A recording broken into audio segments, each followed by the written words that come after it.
welcome to the Relatable Radio Hour with me, Dr. Green. Thank you so very much for joining. Tonight, we're going to have another amazing conversation with another amazing guest. We are doing a series of conversations with some leaders. We did it a few weeks ago with our guest, Brian Williams, who is the deputy mayor in Los Angeles, California. And today we're going to continue in this same vein, bringing in a great brother who I think has a lot to bring to the show, especially as it relates to his leadership and everything that he's doing.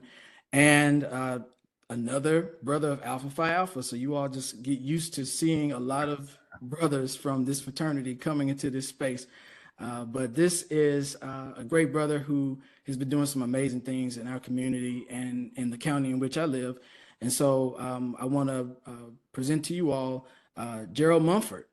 And Gerald, thank you so very much for coming in. And I know that you're going to add so much to this conversation. Thanks for joining. I want to turn it over to you just to introduce yourself and your title and everything that you do. And just kind of, tell us a little bit about yourself and what got you to the place that you're in today. Sure. Well, first of all, thank you for allowing me to be your guest on here. I've been tuning in to your show. Great show. I think you have a wonderful platform to engage and to bring light certain issues. And so just keep doing your thing. Thank you. You're welcome, man. I'm Gerald Mumford. I'm a native of Clarksdale, Mississippi. So I'm from the Mississippi Delta. And I'm a son of three children. My mother is Vicky Mumford. My father is Alexander Mumford. I'm a father, two children. I'm married to my wife, Kamisha, and we have two children. We live here in the Jackson, Mississippi area. And currently I serve as the Hinds County prosecutor.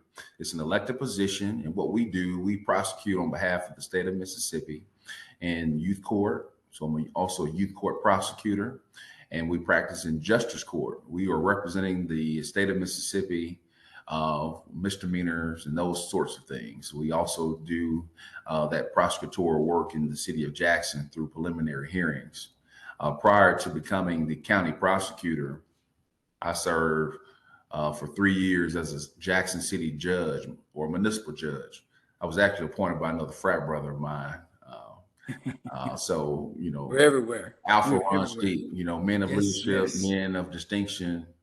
That's what I like to do. And that's who I like to pattern myself after. People like Martin King and the other greats that we have. Right. Some more background information is I also practice law.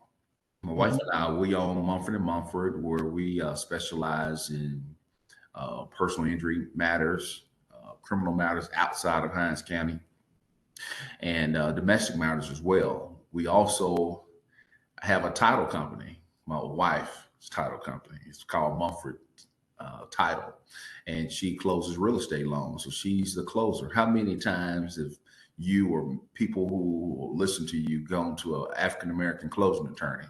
I can tell you we are few and far in between. So we're very proud of what we're doing professionally, personally. We just try to be a good example. We try to do a lot of things as a family. We try to help the community out as well. So my pitch to people who have been injured in a car accident is don't call those folks on the billboards because we want to have a personal relationship with you. We want you to be able to call us on some things that don't make money. Okay. But now don't call me about some things that you just need some general advice, because everyone needs some general advice. And you didn't call me for the car wreck that you just posted on Facebook. So we just try to get people to think intentionally, think about building relationships. Yeah. We don't look at people as transactions. We look at people as our friends and people in our community. And we want to be a part of the community. We want to help. We want to serve, because the best leaders are servants. And so we want to serve the general community. I think that's amazing. And it sounds as though in combination with your wife, you all both have this desire, this need to do this work that's much needed. And you were right about the closing lawyers Well, I think the closing people that, Yeah, the closing attorneys. Yes, closing sir. attorney. Yeah. Yeah. I don't think I've ever seen that before. And that's a very good point that you brought up to us today. So thank you for bringing that up. Mhm. Um, what do you think sparked your interest in this career? Because, to be passionate in this field, it takes quite a lot, but what sparked it for you? What sparked it for me was a combination of a couple of things. First of all, we were talking about this a few weeks ago about Black Beach weekend down in Mississippi Gulf Coast, Yeah. Yeah. and how I was riding on Highway 90, and I felt like I was being profiled, and we really were being harassed. We were young college students looking to have a good time. My mother and father had sent me some money to go, hey, look, go have a good time in college generally. They may not have known I was going to Biloxi for the weekend, Mm-hmm. but we were just down there trying to have a good time, and we were stopped for no reason. We were taken out of out of my vehicle, and Mm, told to look, here's some tickets. You can go pick your vehicle up a mile mm, down the road, and that had certain cost to it. And then, and in conjunction with that, there was the 2000 presidential election mm, with Bush v. Gore, and mm-hmm. I just didn't understand why the votes didn't count in Florida that would have swayed that election. And when I was looking at the TV and I saw all of those senators down at the Capitol, although many of those people were lawyers making decisions, making things go, and pointing out the future for our country. So those things were instrumental in my development. I also have a great mentor, a federal judge here in Jackson, who Mm-hmm. I've always tried to, um, I guess, pattern myself after professionally. Mm-hmm. Mother worked for the court system, and so I've always been around the court system. I've always seen the good, the bad, and the ugly. I've seen what courts can do, what lawyers can do to affect change, and so that inspired me. And I'm glad that it did, because it seemed as though those were all really impactful situations for you that made you really kind of stick to it. Right? Let's talk about that journey though, like, from college Yeah. into all the really heavy stuff. Yeah. How was that, interaction from, having those experiences, channeling that through the education system that you had to have gone through to get Yeah. to where you are. Let's talk about that for a minute. Well, that's a good question, and it's been quite a journey. I've always been an athlete, okay, at heart, and used to be in body. So I played football and baseball at Callaway High School, where I graduated in 1996. Played in the baseball and the football all-star games. I went to Southern Miss on a football scholarship, and so I was really, really excited about playing athletics in college, and going to school was really a secondary position. I always knew I needed to get a degree. I tell my little children, y'all will be fifth generation college students. My great grandmother graduated from Rust. And Mm, so education has always been important in my family. But I was a typical 18, 19-year-old going to college, trying to find myself, trying to redefine myself from high school. And so I went there and met up with some great alpha men, people who were leaders on campus, people who were cool, and people who were running the yard. mm-hmm. So those men there inspired me to become an alpha as well. Although I've had some alpha brothers in my family, when I saw those guys, I saw leaders in the school, leaders in the community, and I saw them doing community service. I said, I want to be like those guys. And so through our fraternity and other mentors, I was able to refocus myself on after college. So Mm-hmm. I majored in criminal justice, not exactly knowing what I wanted to do and be. I had an idea of becoming an FBI agent at first, Ah, okay. but I had to, and that's a great profession. But it shortly translated to law, and so I partied a little bit too much, and so I had to go to grad school to get my my focus together. And I graduated in public administration from Southern Miss in 2002. And from there, I went to law school. So I played 4 years of collegiate football and realized that, look, I don't have the talent that some of my teammates have, and that's okay. I need to find a Mhm. way to be able to produce and to provide for my family. And so I made those decisions and entered Mississippi College School of Law, where I graduated in 2005. I love how you basically just told us that you made the decisions to kind of change the trajectory for your career, and you learned it early enough so that you didn't have to kind of figure it out later. You kind of already kind of had the tools and the know-how to kind of make that move and to get into that field altogether. So I think that's really admirable to point out. And law school is not for the weak or the faint-hearted. So I'm sure that that in itself was quite a task. I've always heard about the rigorous programs and the preparations for exams and things of that nature, and having to really read all the time. Is it as it seems on TV, or is it a little different? As it relates to Wow. just that experience. It is what you see on TV. Plus, there's a lot of anxiety because Mm, it takes a lot of hard work. It takes relentless effort and attention to detail. It takes a ton of reading. You're reading every day. People have once said that the law is a jealous mistress. It really consumes a lot of what you have as a law student, as well as a lawyer. You're thinking about it all the time. But what I tell people is it's achievable. If I can do it, somebody who was probably an afterthought in second grade, where the teacher, my mom tells me, wanted me to be in special education. Okay. mm, She simply transferred me to another teacher. And what had happened was the folks in Clarksdale figured out that I had a hearing problem. So I was diagnosed with meningitis when I was a young person. I was no 5 or 6 years old, and that zapped the hearing on one of the side of on my right side. And so I think that affected my learning. And that teacher there in Clarksdale thought I was just a bad apple, right. but the prayers of the righteous availeth much. My Amen. mother saw more in me and transferred me to another teacher's class, and I blossomed. And I guess the rest is history.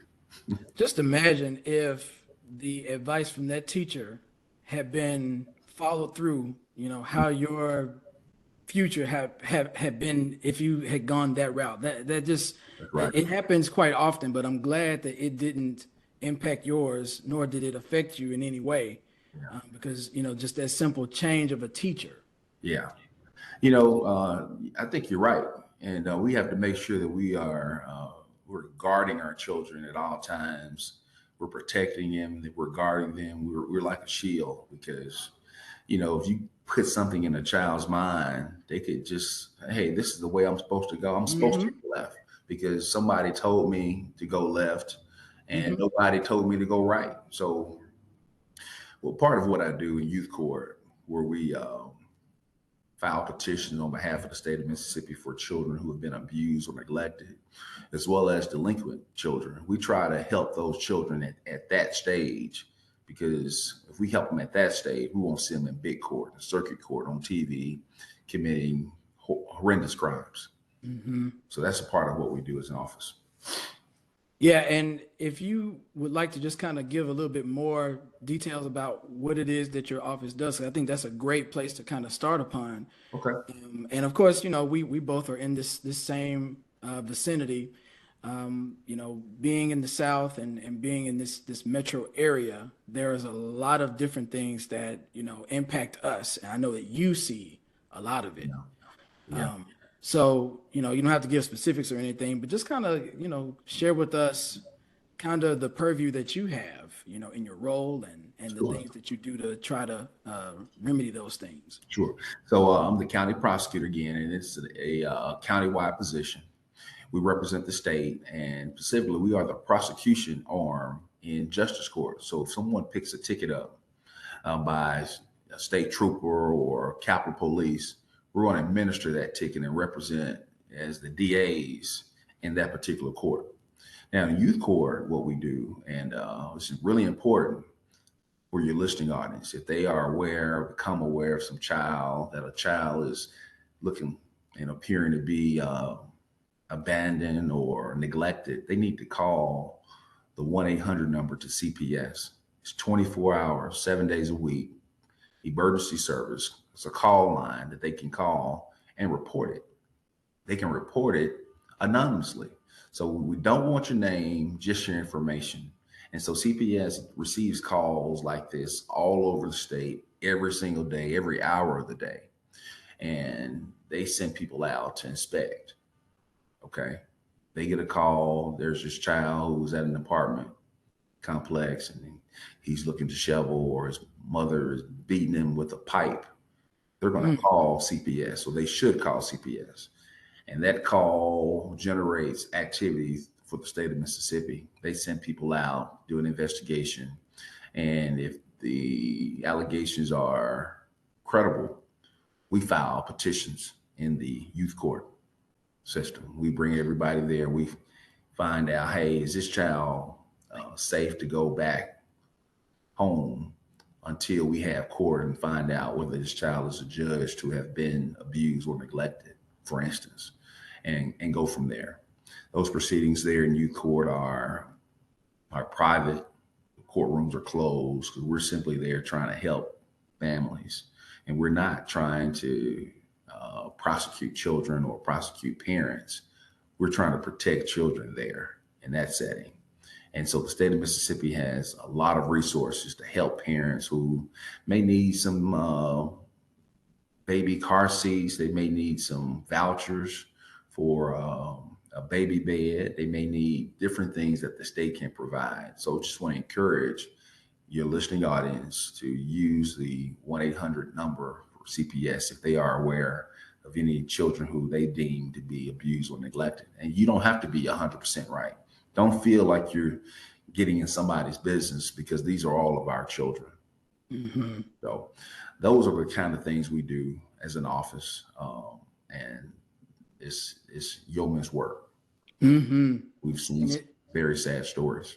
Yeah, and it sounds like the type of work that brings long-lasting hours on the job, and having difficulty disconnecting from what you see on the day-to-day basis, and then probably translating that to be just shut off, to be at home, and just to be on vacation mode. Yeah, there's no such thing. Listen, I have to take my laptop with me because these petitions, and when we as a court system, when we remove children from the house, there has to be things done in a timely manner. And so it's incumbent upon me to take my laptop with me everywhere I go, so I can do the paperwork that triggers different things to occur. So and it also creates vigilance. And so when I see something in my family, I say, hey, look, that's not safe. Right. I've seen this go bad. All right. So I guess it's just a natural thing to, analyze some of the things you see in court.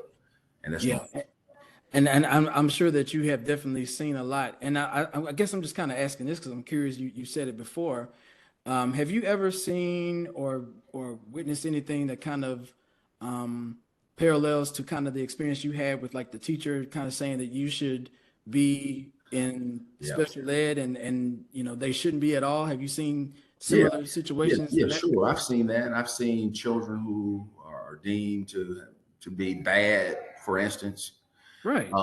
Just need some mentor in their life. They just need some counseling. They need some medical intervention. There are different things that our society has put in place over the last 20, 30 years to really, really help children, so definitely seen that. So I'm definitely grateful that I'm in a place to redirect some of these children that are forgotten about. Definitely. Mm-hmm. I don't want to put words in your mouth. I just kind of want to ask it, but I feel like that's a challenging part of the job, like being exposed to the guidance and the misuse of children and things of that nature. But what are some other challenges maybe that you would say that this, you know, takes from you, especially as far as being a leader and just kind of doing what you do on a day-to-day basis? That's a good question. Sometimes you feel like you don't do enough. Mm, There's such a need for leaders. There's such a need for people who care. There's such a need for people to invest in the community. And sometimes you only have what you have and you have to spread yourself around a whole lot. I have private clients. I have my duties as the county prosecutor. And sometimes I'm stretched thin, but I always try to do the best that I can. And I try to, put my family first before we start talking about, professional stuff. I try to just spend as much time with my family as possible. absolutely. And they keep me going and they are my why. Yeah, yeah. And that's important to understand your why and to know it, to keep it to heart. Uh, on the flip side, there are some pretty um, powerful, enjoyable moments as well with this, I would imagine. What do you think some of those things would be Yeah. if you were to think about it? I've seen a lot of joys. I've seen a lot of good outcomes. I've seen adoptions. I've seen where children who have been forgotten about find a new home and live forever after. I've seen parents who come in with drug abuse addictions get the court intervention, get the resources necessary to kick drugs and be reunited with their families. We're there in youth court with the idea of reunification. Reunification is always on our minds because we feel that the best place for a child is with their parents, if not parents, extended family. Okay. And so the reunification of families with children is a bright spot. The children who have been involved in delinquency matters, children who are putting away, drug activity and going off to college is another bright spot. We also handle delinquencies there. So children who have been accused of crimes that do not involve dangerous weapons, anywhere from 13 to 18, they're also in our court. So we are an intervention court. And so we're there to, you know, again, hold them accountable, but put them on a path of success. And so the court here in Hines really feels strongly about hooking these children up with organizations and resources to guide their paths to a brighter day. Hmm. And that's got to be rewarding. I mean, Absolutely. all that has got to feel really rewarding. Um, just putting myself in your shoes, I would imagine just kind of stepping into every day, it probably looks a little different, just based upon what is being brought upon your desk. Yeah, But absolutely. yeah, what would you say, like, just kind of getting into it for the very first time, as a leader? I mean, you were transferring your skills, in one perspective, in law into this, taking on probably a lot, distributing a lot of, different things within this position. Uh, what do you think you learned about yourself as a leader? Wow. Being in these spaces and being in these very, very challenging situations. Well, I know that I can endure a lot. I can endure a lot. I know that when I came to this office, one of the things that I wanted to run on was my integrity. And I've always maintained it and I always will maintain it because I think it's important. When I went, knocked on people's doors and asked them to vote for me, I promised folks that I wouldn't embarrass them. Okay. Mhm. And so I want to walk in integrity. I've done well professionally, financially, and all I want to do is serve and just do what's right. I do not want to embarrass the people that love me, the teachers that taught me, and the coaches that spent time guiding me, helping me become a better person. And so I'm guided by God. I'm guided by the folks that I don't want to let down. And so I brought my integrity. I brought a lot of intensity. I brought a lot of focus. And it's hard to maintain, but I have all of that in me. Playing sports really helped to mold the person that I am. Mm-hmm. I have a 10-year-old son now who I have involved in athletics, and it's really not about the sport per se. It's about the life lessons that I'm teaching him through athletics, and hopefully he'll pick up a few of those things. Yeah, yeah, that's very important, right? I mean, it does. I mean, playing in sports or anything that's dealing with a team definitely helps you to kind of figure out, the right principles to bring upon, the right principles to keep along. And it sounds like you've been able to do that pretty well. Um, as leaders, we always have these things that we want to accomplish, the goals that we want to accomplish, and the things that we want to see done in a matter of time and things of that nature. It's a big part of our arsenal belt, to be able to accomplish things. Yeah. What do you think your recipe is for the goals that you set for yourself? Like, how do you execute what you want to do and how you pursue That's a great question. And you put me on the spot here, by the way. Well, it? number one, keep God first. God Yeah. is the old folks say he's a mind regulator. Okay. So I keep God first. I keep family first. And we just try to keep and just align my principles, God, family, and everything else. And I just try to, number one, be on time. I've always was taught to be on time. That's a recipe. If you're on time, you're showing respect. I like to respect others. Treat people how you want to be treated. It's just the simple things. There's nothing complicated about me. I'm just a country boy from Clarksdale. Okay. And I like the simple things, and I try to keep it simple and just do right. Do right. I have a good mentor, Cheyenne Trussell, who's the athletic director at Meridian. Excellent. Excellent mentor. He always talked about making the choices. There's going to be forks in the road. There's choices every single day. Just try to do right. None of us are Hmm. perfect, but just try to do right and do the right thing. Hmm. So that's what I just try to do. Well, I think that's a bona fide recipe that, a lot of people should definitely take to heart because, when you do put God first, everything does seem to work out. And, when you give him that focus, that time to just kind of, praise him and just allow for him to do what he does, things do generally take place pretty well. So I'm glad that you picked it up. Something else that you said that really sticks out to me that I definitely can agree upon, and just knowing you, is that integrity factor. And I think, you know, for leaders to have a sense of integrity about themselves is very important. One, because I believe, if you can show integrity, people can trust you more. That's right. I'm kind of wanting to pick at that a little bit. Okay. Why is integrity so important for you as a leader? Well, it's important because everybody is watching you. Everybody's Mm, watching, and they're trying to say, "Well, is he real?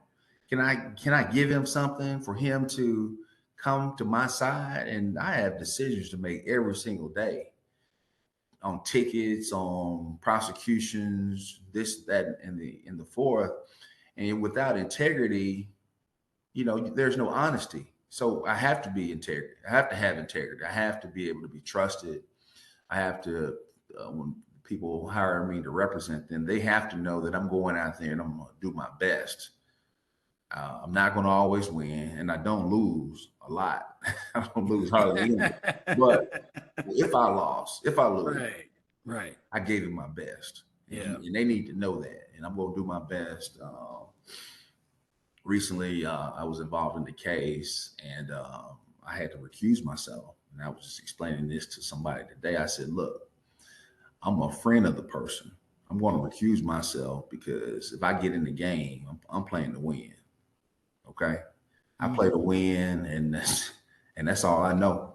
I'm never going to play in the game to lose, and that shows integrity. And It I'd rather get does. out of the game than to get in the game and lose. And it's Mhm. important for people who live in Hinds County to know that if I'm on your team, I'm playing to win, Mhm.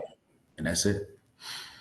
And it almost, I mean, honestly, it almost seems as though leaders with integrity is kind of a rare breed these days because it can be kind of problematic for some leaders to be seen to be trusted and to have that sense of integrity, which is unfortunate. But for the ones such as yourself that are wearing it with the badge of honor is, I think it's great to see that and to be able to speak upon it and to do the certain actions like you did when by recusing yourself from that situation, because I know that someone else could have seen it as an opportunity to be like, oh, I got it. I'm in the game. I can manipulate this however I want. But choosing not to do that, I think, is quite important. How have you seen the benefits of having that sense of integrity, that sense of character? How have you seen the benefits of that play out in your career? Think about it from even, being in college to where you are now. How has it paid off for you? I think it pays off. I don't necessarily see it in a particular position or a title, but I see it paying off in my heart.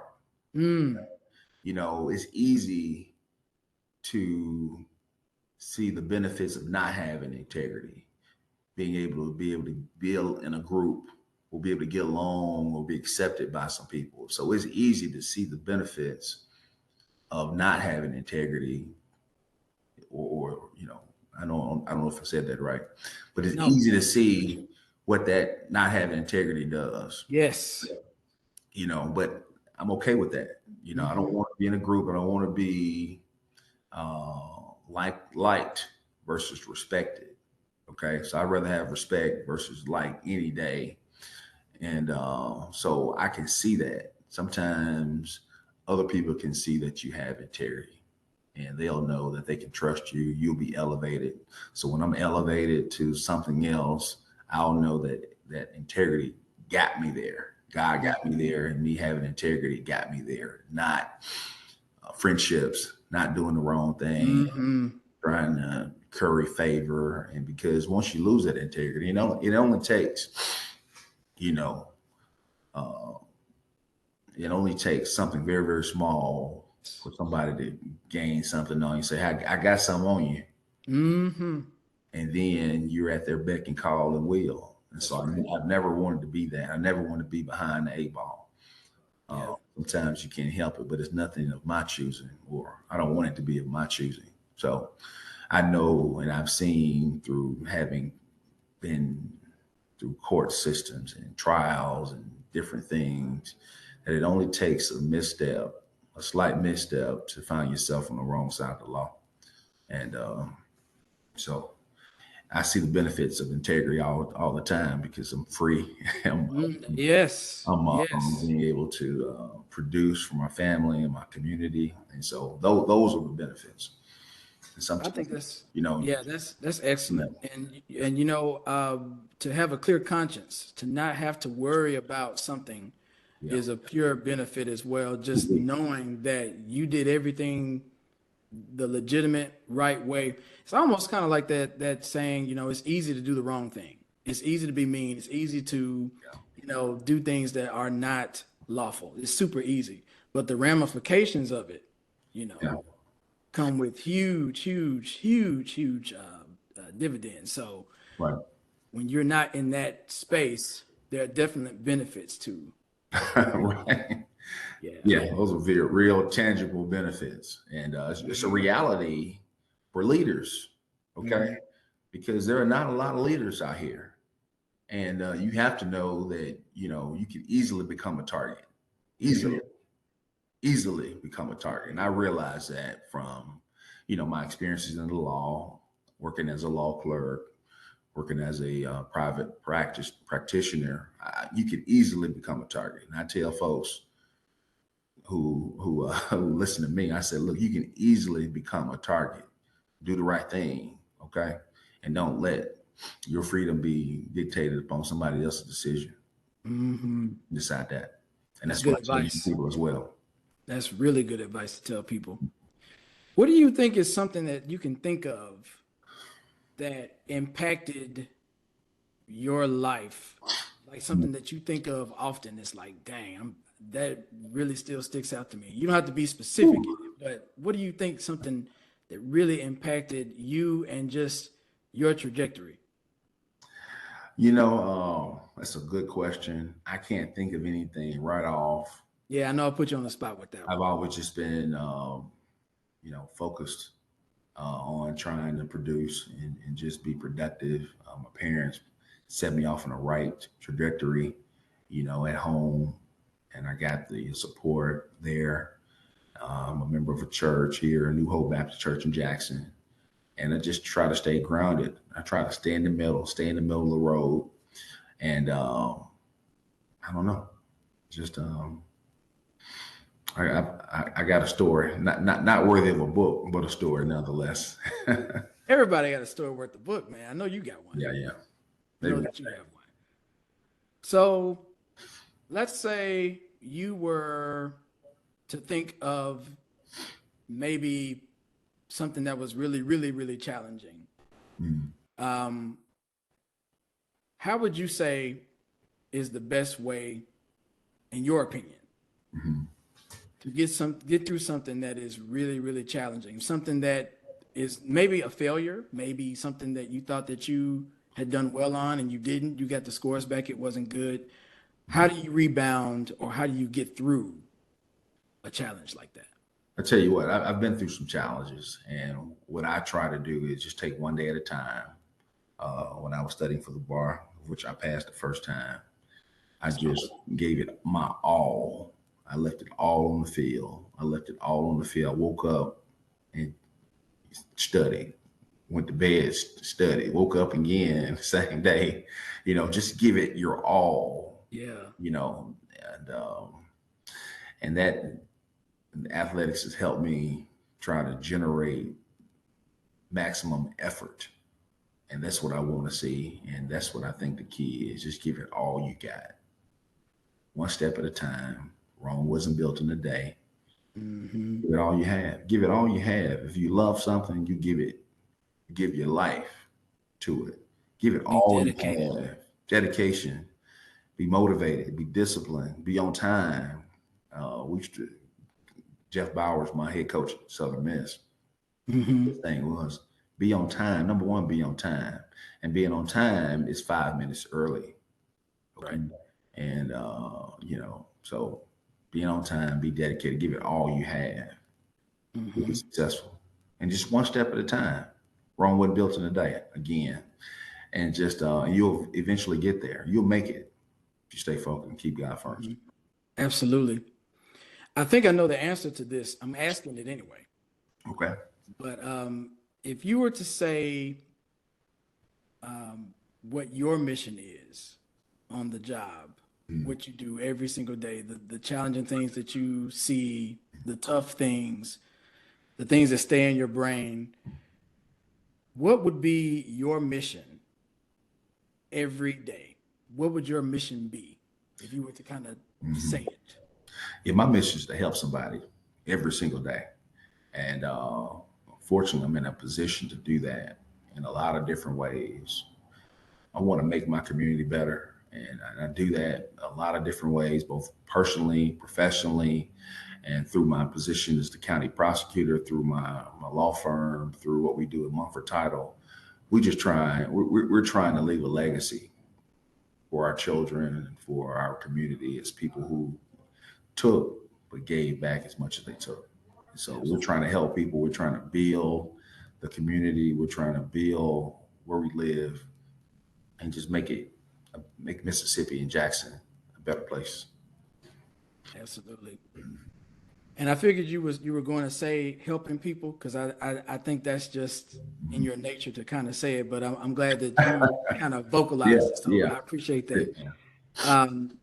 There are probably some younger listeners probably listening in now, and actually not even younger listeners, but maybe people who've been interested in law, maybe want to get into a different career going into law. What kind of advice would you give that person that's listening? Do it. Don't let anybody set parameters on you. If you believe it, you can achieve it. And I know it sounds cliche-ish, but I really believe that. People in high school like, man, you a lawyer? You were just a ball player at school. You weren't the top of the class. You're not. And I'm not trying to disrespect you, Dr. Green. You're probably Hall of Fame at Callaway. I'm not. Okay. I wasn't. I actually was not. But and know this: you can achieve even if you don't start very fast. Mhm. And I tell my son all the time, I said, now you can't be late, you can't be slow, you can't be late and slow. You Right. can be early and slow. You can be late and fast, but you can't be late and slow. Okay. Mhm. So if you start now and you just don't have that support right now, you believe in yourself, you can pick the speed up. You can gain and be where you want to be eventually. So that's what I would say. I would say is stay focused, find what you're passionate about, and give it all you have. And you, with belief, you can get there. Absolutely. Those are some genuine nuggets there. I really appreciate you saying that. Last question for you. One word that affirms who you are. Wow, integrity. Mhm. If you didn't say integrity, I was gonna be like, wait, what happened to integrity? Well, good. I'm glad I Yeah, let you down, man. yeah. I'm being honest when I say Yeah. this. I definitely know that to be who you are. Just in getting to know you and just kind of seeing it. You're not just somebody that's saying the things. You're actually doing the things that kind of line up with the words and the meanings of it. So I really appreciate you for coming on the show tonight and sharing all of that with us, Brother Gerald Mumford, Hinds County prosecutor. Thank you so very much for coming on our show tonight. Um, I know you're not really into like social media a whole lot, but um, is there a way that people can kind of see what is going on in the Hinds County area to, maybe get connected or maybe just kind of see what's going on? Well, yeah, I guess so. I'm on Instagram, and I'm going to be posting more about what we do as an office on my personal Instagram. On Facebook. The Hinds County Supervisors has a page to keep up with current events and stuff like that. So I Awesome. encourage everybody to just lock in and get involved. Find a way to get involved in the community, or find someone to mentor. We all need Hmm. more mentors. Uh, Become a part of civic organizations. I'm a part of the West Jackson Rotary, 100 Black Men. Just in efforts to try to give back, find different pockets where none exists to give back and reach people and better the community. Absolutely. Absolutely. Well, thank you so much for sharing that. One thing I like to end the show on is just a sense of gratitude. So, what's something that you're grateful for today? I'm grateful for this beautiful day. God has made a beautiful day. I'm thankful for my family. I'm thankful for mind, body, spirit. God has blessed me with um, reasonable health, good health. And so I'm just thankful for everything that He's done for me. I know the source of Mhm. my strength, and that's Him. And so I'm thankful and for showing me grace. Mhm. So I'm very thankful. I think the same, and I'm going to echo it just a little bit. The same with me, just that grace that we're given on a daily basis. Yeah. Sure. I'm truly, truly thankful and grateful for that. Mhm. Well, ladies and gentlemen, thank you so very much for joining us tonight. I hope that you all were able to get some genuine nuggets from Brother Gerald Mumford and his story and his journey. I know I was, and again thank you so very much for joining, Brother Mumford. Thank Stay you. tuned and come back again next week as we have another topic and another dynamic guest that's going to come and chronicle their journey and just inspire as I hope to do on this show. Have a great evening. Have a great weekend.